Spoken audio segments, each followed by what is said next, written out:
Why is it always you're doing the chasing and they're doing the running? But at the beginning, they were doing the running and then you started to chase.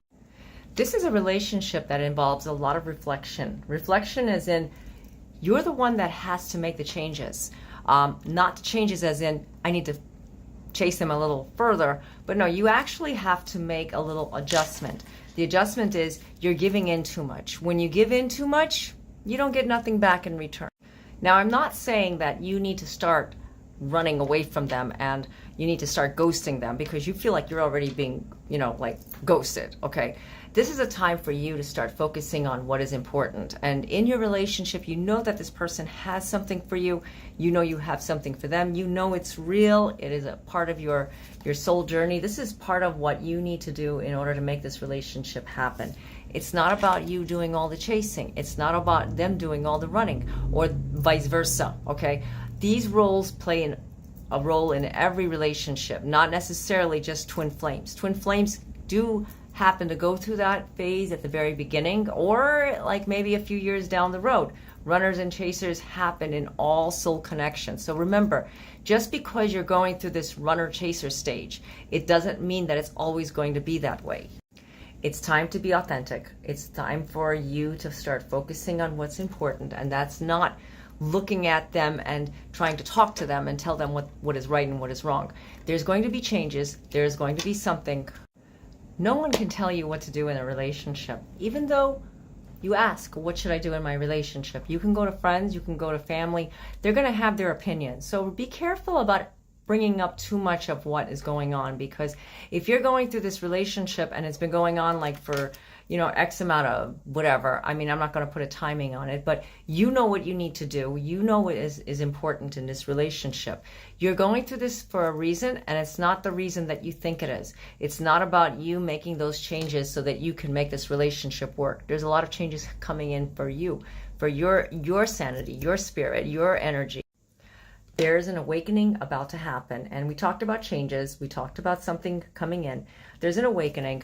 You're going to start seeing things differently. You're going to start seeing things more openly. But you have to let this person see them as well. Okay? Got what I'm saying? You can't keep telling them. You can't keep coming up to them and telling them what they need to do or what you want out of this relationship. If you keep on persisting it becomes to a point where it's like a job. It's a task. It's like, why do I have to, always come to them and tell them what is wrong? What's happening in our relationship?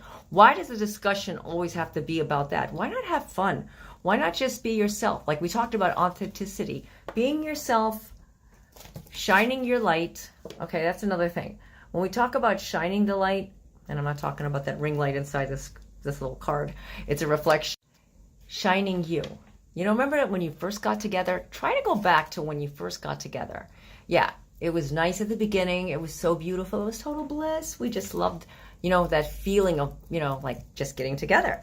But if you're always going to go into like a relationship that you had in the past, not realizing it, you're bringing that same emotional energy back from the past. And when you do that, they might have some issues. They might have some excess baggage. Putting baggage together, issues together, is not going to work. Your person needs you. You need that person. It's time for calmness. Calmness. Take it down. Like a lot of songs say, take it down. Well, that's exactly what is necessary. If you're seeing different signs come to you telling you to take it down, that was just something that just came up. This is something that's a message for you. You're getting a message. You have to focus on it. You have to focus on whatever's coming to you, because this is all about you coming together with that person. In order for make a relationship right, you have to pay attention. You can't just keep going back and forth with bringing up something that is agitating you because you got triggered. They got triggered. And before you know it, they're ghosting you, because nobody wants to constantly go back and forth into a relationship that seems like the same relationship that they had before. Although you do know that person is amazing, that person is meant for you, you can feel it, and it's probably most likely a soul connection. That's what you're feeling. So instead of going back into past karmic, we say, as in a person that created a lot of shadow energy that you had and you still are healing from it, it's time to just start fresh.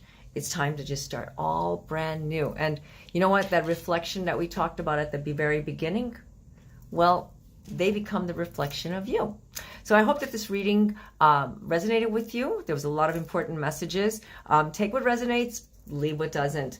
And if you'd like to get your own personalized reading, I do offer phone chat and email readings, and the link is down in my bio. It's on my profile. And I just wanted to say to you all, thank you all for just being there and shedding your light. I love you guys all. And until next time, God be with you all. Namaste.